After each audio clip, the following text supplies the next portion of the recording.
تو یہاں یہ تسلیم کیا گیا کہ تم نے اقرار کر لیا، اس کی نفی کی گئی کہ ابھی تمہارے دلوں میں ایمان داخل نہیں ہوا، لہٰذا اس طرف اشارہ کیا گیا کہ چونکہ دل کے بارے میں تو کوئی نہیں جانتا، اللہ تعالیٰ تو کہہ سکتا ہے کہ تمہارے دل میں ایمان داخل نہیں ہوا، لیکن یہ کہ کوئی انسان کسی دوسرے انسان کے بارے میں یہ بات نہیں کہہ سکتا کہ تمہارے اقرار کے باوجود تمہارے دل کے اندر ایمان داخل نہیں ہوا، یہ تو علیم بذات صدور ہی کہہ سکتے ہیں۔ لہٰذا دنیا میں اسلامی ریاست کا شہری بننے کی بنیاد تو نظریہ ہے، لیکن اس نظریے سے وابستگی جو قولی ہوگی، جس کا اعلان ہوگا، جس کی شہادت ہوگی، اشہد ان لا الہ الا اللہ واشہد ان محمد عبدہ ورسولہ، اسے آپ ایمان جو ہے وہ قولی کہیں، ایمان باللسان کہیں، اقرار باللسان کہیں، اسلام کہیں، آپ اسے جو نام بھی دیں، قولی شہادت کہیں، یہ بنیاد بنے گا کسی بھی شخص کا مسلمان شہری ہونے کی، یہ اس کی بنیاد بن جائے گی۔ باقی یہ کہ اس کے دل میں ایمان ہے یا نہیں ہے، یہ فیصلہ قیامت کو ہونا ہے، یہ اللہ نے کرنا ہے، یہ وہاں جا کے پتہ چلے گا کہ اس کے دل میں ایمان تھا یا نہیں تھا۔ دنیا میں ابھی تک اور شاید قیامت تک ایسی کوئی مشین ایجاد نہیں ہو سکتی کہ جو کسی کے دل کے ایمان کے بارے میں ہمیں جتا سکے یا بتا سکے۔ خیر، جو اصل بحث تھی اس سے تو متعلق یہ معاملہ صرف اتنا ہی ہے، یعنی اصل بحث اس سورہ مبارکہ میں جو تھی وہ یہ تھی کہ بھئی اسلامی ریاست کے اصول مختلف، اس کے جو جہتیں ہیں ان کے بارے میں رہنمائی، ان میں سے ایک جہت یہ ہے کہ انٹرنیشنل جو تعلقات ہیں وہ کن بنیاد پہ ہوں گے، وہ پچھلی آیت ہم نے پڑھ لی تھی، انا خلقناکم من ذکر و انثی، وہ دو بنیادیں ہیں۔ اب اگلا مسئلہ یہ آیا کہ شہری درجہ اول کا شہری کون ہوگا؟ جو اس نظریے کو قبول کر لے گا، اس کی قولی شہادت دے دے گا، اس کو ہم مان لیں گے کہ یہ اس ریاست کا شہری ہے، اس کی وہاں زمین ہو یا نہ ہو، اس کی وہ جو ہے اس جگہ پہ کوئی شادی ہو یا نہ ہو۔ یہ تو اب نظام ہے نا کہ یہ ایران ہے، یہ افغانستان ہے، یہ پاکستان ہے، یہ سعودی عرب ہے، یہ ترکی ہے، یہ عراق ہے، یہ شام ہے، یہ تو اب بنا ہے نا، نہیں تو جب اسلام آیا تو یہ تو کچھ بھی نہیں تھا، اور یہ امت واحدہ، ایک ہی امت تھی، تو اب اس میں شہریت کی بنیاد کلمہ طیبہ تھا، اور وہ پڑھنا، شہادت دینا، قولی شہادت، اس کی بنیاد پر اب وہ مسلمان ریاست کا شہری قرار پا جائے گا، اس کے دل میں ایمان ہو یا نہ ہو۔ اس لیے کہ یہاں پہ انہیں یہ بات یعنی ان کی مانی گئی ہے کہ تم نے اسلام لایا ہے، وَلَٰكِنْ قُولُوا أَسْلَمْنَا، تم یہ کہو کہ ہم نے اسلام لایا ہے۔ اچھا، یہ اسلام لانے کا مطلب یہی ہے کہ جو ظاہری اطاعت ہوتی ہے نا، سرنڈر کرنا، تسلیم کرنا، یہاں اسلام بمعنی وہ والا اسلام نہیں ہے کہ جس کا ذکر حضرت ابراہیم علیہ السلام کے ذمن میں آتا ہے، اذ قال لہ ربہ اسلم قال اسلمت لرب العالمین، یا یہ کہ جب حضرت ابراہیم اور حضرت اسماعیل علیہ السلام دونوں، ایک باپ جو ہے بیٹے کو قربان کرنے کے لیے اور بیٹا قربان ہونے کے لیے تیار ہو گیا، اور الفاظ آئے فلما اسلما، جب وہ دونوں اسلام لے آئے۔ اب وہاں اسلام تو گویا ایمان کے بھی آخری درجے میں بیان ہو رہا ہے، یہاں اسلام کا لفظ جسمانی میں بیان ہو رہا ہے وہ یہ کہ آپ نے کسی کی اطاعت قبول کر لی، آپ نے کسی کے سامنے ظاہراً سر تسلیم خم کر دیا، یہاں اس معنی میں بیان ہو رہا ہے۔ تو اس حد تک نہیں آپ اسے، یہی وہ قولی شہادت ہے، تو آپ نے اسے اسلام بھی کہہ لیا، آپ اسے قانونی ایمان بھی کہہ سکتے ہیں، اسے ہم قانونی ایمان بھی کہہ سکتے ہیں۔ تو اس حد تک تو یہ مسئلہ یہاں بس اتنا ہی ہے، لیکن اس کے کچھ اور پہلو ہیں جو آج کے دور میں بہت نمایاں ہو گئے اور بہت اہمیت اختیار کر گئے، وہ سمجھ لیجئے کہ دیکھیے نبی اکرم صلی اللہ علیہ وسلم کی جو اصل دعوت تھی وہ اس اسلام کی تو نہیں، وہ اس ایمان کی تھی نا۔ پہلی جو بات تھی نا، قولوا لا الہ الا اللہ، صرف قولو ہی نہیں تھا، وہ تصدیق قلبی کے ساتھ قولو تھے، یعنی دل سے مانو، یہ تو نہیں کہ زبان سے مانو، دل سے مانو۔ اور جو مکے میں ساری محنت تھی وہ دل والے ایمان کی محنت تھی، اور اگر وہ دل والا ایمان نہیں ہوگا تو پھر خطرہ ہے کہ نفاق پیدا ہو جائے، جیسے کہ مدینے میں آ کے بعض جو ایسے لوگ ظاہر ہوئے جنہوں نے قولی شہادت تو دی، لیکن ان کے دل میں نہ صرف ایمان نہیں تھا بلکہ وہ اسلام کے مخالف بھی تھے، اس لیے انہیں کہا گیا یہ منافق ہیں۔ یہ معاملہ ان لوگوں کا اس سے مختلف ہے، ان کے دل کے ایمان کی نفی ضرور کی گئی ہے، لیکن انہیں دشمن اسلام نہیں کہا گیا، بلکہ انہیں ایک تسلی دی گئی ہے، ان تطیعوا اللہ و رسولہ، اگر تم اللہ اور رسول کی اطاعت کرتے رہو، کلی اطاعت کرو، ہر حکم مانو، کیونکہ تم نے یہ تو تسلیم کیا ہے نا کہ ہم اللہ اور رسول کی مانیں گے، تو اگر مانتے رہو تو ہر عمل کے اندر ایک نور ہے، نماز پڑھو، روزہ رکھو، ذکر و اذکار کرو، اس سے بھی تمہارے اندر ایمان پیدا ہو جائے گا۔ تو اگر تم اس خلوص نیت سے اطاعت اسلام بھی کرتے رہو تو اس کے نتیجے میں تمہیں ایمان کی طرف رہنمائی مل جائے گی. اس لیے اللہ تعالیٰ تمہارے اعمال کو ضائع نہیں کرے گا، بے شک اللہ بخشنے والا مہربان ہے. اب دوسری طرف آپ کو معلوم ہے کہ اگر یہ منافقین کا مسئلہ ہوتا تو منافق کا تو کوئی عمل قابل قبول نہیں ہے. ان کے لیے تو آپ استغفار کریں تب بھی وہ قابل قبول نہیں ہے. حضور صلی اللہ علیہ وسلم کی دعا ان کے لیے قابل قبول نہیں ہے. ان کے سارے اعمال عقارت چلے گئے، حق ہو گئے، ضائع چلے گئے، ان کے اعمال تو قبول ہی نہیں ہے. تو یہ اور کیٹیگری ہے، یہ منافقین کی کیٹیگری نہیں ہے، یہ بالکل مختلف کیٹیگری ہے. ہمارے دور میں آ کے جو اس کی اہمیت ہو گئی ہے وہ یہ کہ نبی صلی اللہ علیہ وسلم کے دور میں تو ظاہر ایمان وہی لاتا تھا جو آگ و خون کے دریا عبور کرنے کے لیے تیار ہو، ہر قسم کی قربانی دینے کے لیے تیار ہو، تبھی کوئی کلمہ شہادت پڑے گا. یہ تو بہت آخری دور میں آ کے یہ صورتحال بنی ہے کہ جاء الحق وزهق الباطل ہو گیا، اور اذا جاء نصر اللہ والفتح ورأیت الناس يدخلون فی دین اللہ افواجا. جب یہ صورت بنی تو کچھ ایسے لوگ بھی آ گئے کہ جن کے دلوں میں ابھی ایمان داخل نہیں ہوا تھا تو وہ ایمان لے آئے، وگرنہ یہ کہ اس سے پہلے تو اس کا امکان ہی نہیں، کیونکہ ہر طرف جو ہے وہ آزمائش کی بھٹیاں ہیں، اور جو ہے وہ طوفان ہیں، مصیبتیں ہیں، آلام ہیں، تکالیف ہیں، مصائب ہیں. تو اس میں تو ایمان وہی لائے گا کہ جس کے اندر ایمان ٹنوں کے حساب سے ہوگا. وہ اب کہے گا اشہد ان لا الہ الا اللہ واشہد ان محمدا عبدہ ورسولہ. لیکن اس کے بعد پھر کیا ہوا؟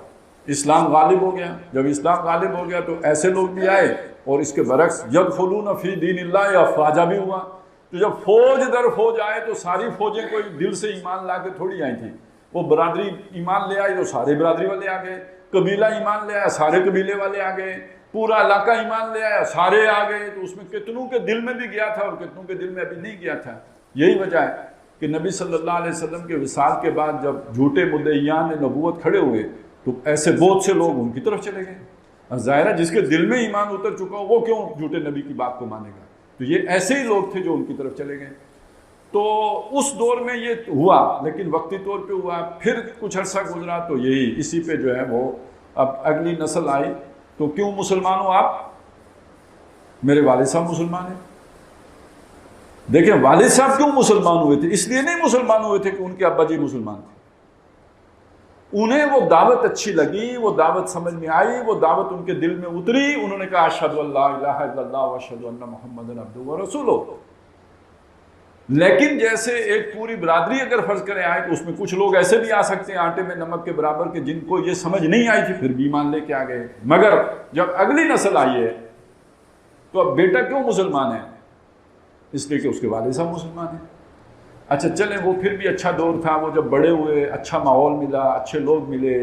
اگر وہ پہلے نسلاً یا وراثتاً انہوں نے کلمہ پڑھا تھا تو تھوڑی ہی عمر میں مطلب ایجوکیشن ہی ساری اس کی ہے، تو اس تعلیم کے زیر اثر، اس ماحول کے زیر اثر، ان حالات کے زیر اثر ان کے دل میں بھی ایمان آ گیا. اب آپ سوچئے رفتہ رفتہ رفتہ 1500 سال بیت گیا جہاں ہم کھڑے ہیں. ہم میں سے اکثریت کیوں مسلمان ہیں؟ ہمارے تو ہم نسل در نسل مسلمان چلے آ رہے ہیں نا. تو اسلام تو ہمارے گھر کی شے ہے. تو جیسے کوئی کسی کے گھر میں پیدا ہو کے چودھری ہوتا ہے، جیسے کسی کے گھر میں پیدا ہو کے کوئی جو ہے وہ ہاشمی ہوتا ہے، کسی کے گھر پیدا ہو کے کوئی خان ہوتا ہے، کوئی راجپوت ہوتا ہے، اسی طرح ہم مسلمان ہیں کیونکہ مسلمانوں کے گھروں میں پیدا ہوئے ہیں. وہ سکھ ہے وہ سکھوں کے گھروں میں پیدا ہوا، وہ ہندو ہے وہ ہندو کے گھر پیدا ہوا. تو ہمارے ہاں تو تقسیم آ کے خالصتاً نسل کی بنیاد پر ہو گئی، وراثت کی بنیاد پر ہو. اس لیے آپ نے سنا ہوگا ایک مطلب یہ نسلی مسلمان ہیں، یہ وراثتی مسلمان ہیں.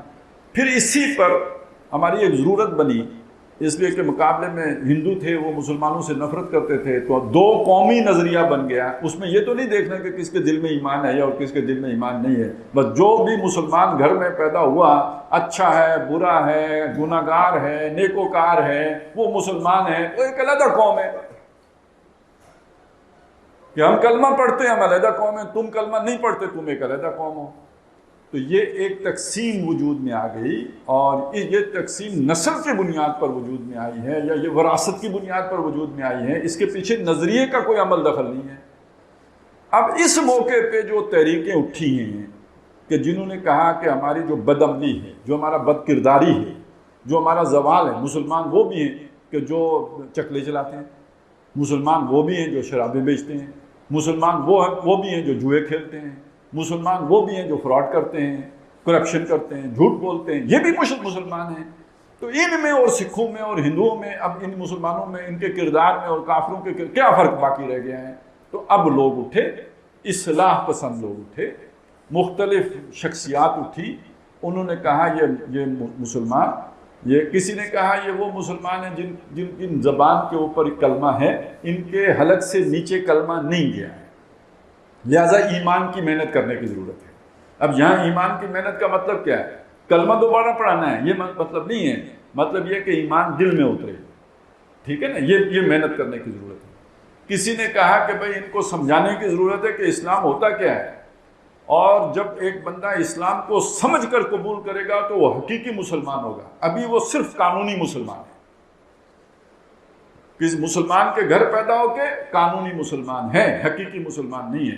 حقیقی مسلمان وہ تب بنے گا جب اسلام کو سمجھ کر اسے اختیار کرے گا کہ مجھے یہ کرنا ہے اور یہ نہیں کرنا ہے، اب وہ گویا حقیقی مسلمان ہوگا، اس کے اندر ایمان اترا ہے۔ اس طرح کی جب تحریکیں اٹھی، اس طرح کے لوگ اٹھے، ظاہرہ ان کا فوکس کس چیز پہ ہے؟ اس چیز پہ ہے کہ لوگ مسلمانوں کے کردار کو تبدیل کیا جائے، مسلمانوں کے اعمال کو تبدیل کیا جائے، مسلمانوں کی شخصیات کے اندر جو ذوف آ گیا ہے کردار میں اس کو بہتر کیا جائے۔ تو جب تک ان کے اندر ایمان نہیں پیدا ہو، دل میں ایمان نہیں اترے گا تو یہ کیفیت حاصل نہیں ہو سکتی، لہذا انہوں نے سمجھانا شروع کیا۔ اب اس میں اعتراضات بھی ہوئے اور کچھ مشکلات اور مسائل بھی پیدا ہوئے۔ مثلا آپ نے بھی یہ اعتراض سنا ہوگا، تبلیغی جماعت پر اکثر یہ اعتراض، چونکہ وہ بھی یہ کہتے ہیں نا ایمان کی محنت، ایمان جو ہے نا ہماری زبانوں پر ہے، ہمارے دل میں نہیں اترا، حلق سے نیچے نہیں، یہ ان کی ایک محنت ہے، وہ یہ بات کرتے ہیں۔ اب اس پہ اعتراض آتے ہیں کہ یار یہ تبلیغ تو ہوتی ہے کافروں کے اوپر، تو مسلمانوں پر کیوں تبلیغ کرتے ہیں؟ آپ نے سنا ہوگا نا، یہ ان پر یہ اعتراض ہوتا ہے۔ اچھا، وہ اپنے حساب سے اس کا ایک جواب دیتے ہیں، ظاہر ہے وہ ایک سادہ سی بات کرتے ہیں تو سادہ سا ہی جواب وہ اس کا دیتے ہیں۔ وہ کہتے ہیں ایک طرف کھوتا مر رہا ہو، ایک طرف گائے مر رہی ہو، آپ کس کو ذبح کرو گے؟ تو بھائی ٹھیک ہے کہ وہ ایک کافر ہے، دوسری طرف مسلمان ہے، دونوں کا کردار ایک جیسا ہے، تو آپ محنت کس پہ کرو گے؟ مسلمان پہ کرو، تاکہ یہ تو آپ کے قریب ہے نا، تو پہلے اس کا کردار ٹھیک کرنے کی ضرورت ہے، بجائے اس کے کہ جا کے آپ کافر کے کردار کو ٹھیک کرو۔ تو اس لیے وہ کہتے ہیں کہ جب تک، اگر آپ ان کو ذرا تفصیل سے اس کو دیکھیں نا، جو فضائل اعمال ہے اس میں ایک چپٹر ہے موجودہ پستی کا واحد علاج، تو اس میں انہوں نے یہ بات صاف بیان کی ہے کہ جب تک مسلمانوں کے اندر یہ ایمان اور امر بالمعروف اور نہی عن المنکر کی تحریک نہیں اٹھے گی، یہ جو زوال سے دو چار ہیں یہ اس زوال سے نکل نہیں سکتے۔ یہ کردار کا زوال ہے، یہ قوموں کی زندگی میں یہ زوال ان کے اسی کردار کی خامیوں کی وجہ سے آتا رہتا ہے، تو اصل سبب جو ہے وہ یہ ہے، لہذا سارا فوکس، ساری محنت، سارا زور اس کے اوپر ہونا چاہیے۔ لیکن اعتراض آ جاتا ہے، جیسے میں نے آپ کو بتایا۔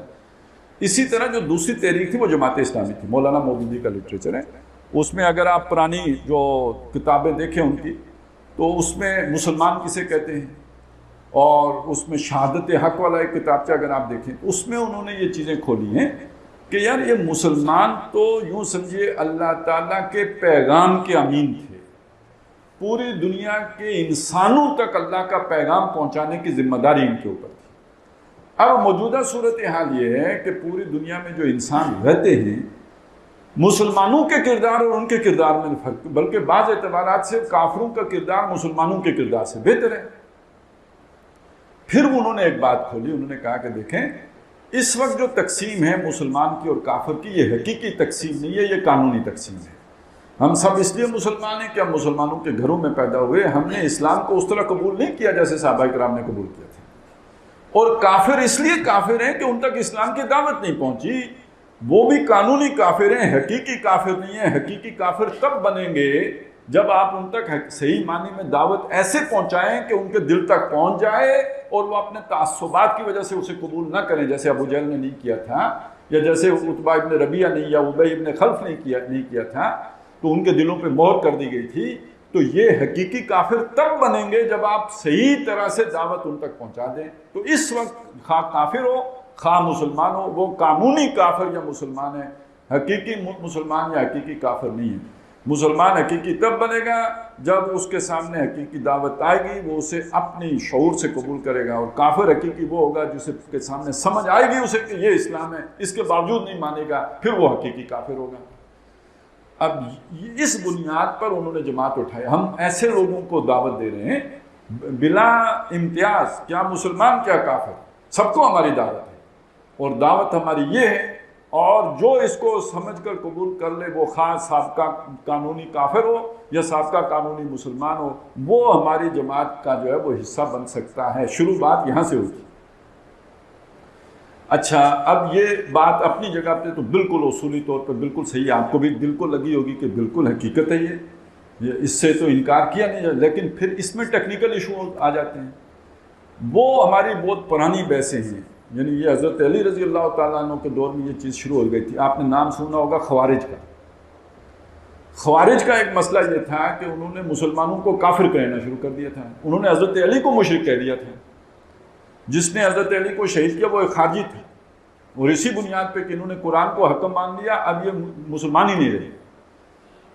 اب اس بات کو جوڑ دیا گیا اس بات کے ساتھ کہ یہ ایک نئی پارٹی اٹھی ہے، تو یہ گویا وہی خوارج والی سوچ لے کے اٹھی ہے، یہ مسلمانوں کو مسلمان نہیں مان رہے ہیں بلکہ یہ کافروں کے برابر کر رہے ہیں۔ اب یہ فرق سمجھ لیں، اس میں اور اس میں فرق کیا تھا۔ وہ وہاں پہ یہ بات تھی کہ خوارج یہ کہتے تھے کہ جو مسلمان گناہ کبیرہ کا مرتکب ہو وہ کافر ہے۔ یہ ان کی سوچ ٹھیک نہیں تھی، غلط سوچ تھی، لیکن بہرحال ان کا نقطہ نظر یہ تھا کہ جب آپ نے گناہ کبیرہ کا ارتکاب کیا تو آپ مسلمان نہیں رہتے، آپ کافر ہو جاتے۔ اچھا، یہ سوچ ان کے دل میں آ گئی ایسے ہی، یا اس کی طرف کوئی چیزیں اشارہ کرتی ہیں؟ ظاہر ہے قرآن میں بھی ایسی آیتیں موجود ہیں اور حدیثیں بھی ایسی موجود ہیں کہ جو اس سوچ کو کی طرف اشارہ کرتی ہیں۔ مثلا قرآن مجید میں من لم یحکم بما انزل اللہ فاولئک هم الکافرون، جو اللہ کے نازل کردہ کے مطابق فیصلے نہیں کرتے وہ کافر ہیں۔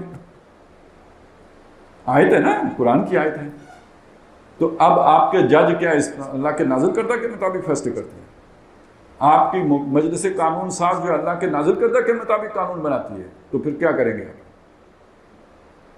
یہی تو وہ کرتے تھے، کریں نا آپ بھی، تو پھر وہ برابر ہو گیا نا۔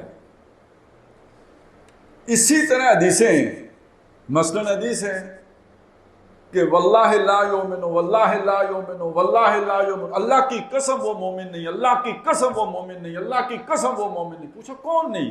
فرمایا جس کی اذیت سے اس کا پڑوسی محفوظ نہیں۔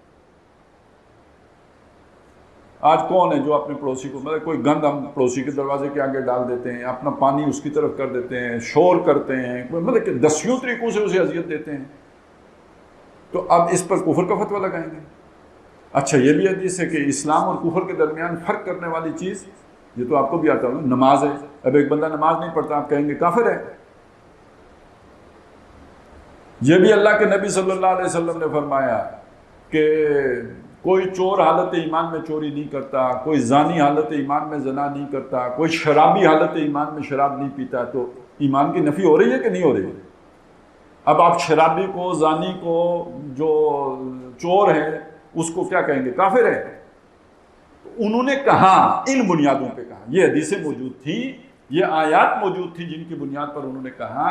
اب یہ اصل میں پھر وہی بات ہے، آپ بھی حیران ہوں گے کہ یہ جو اس طرح کے مسائل ہوتے ہیں یہ گرے ایریا ہوتا ہے، اس میں یہ بلیک اینڈ وائٹ نہیں ہوتی۔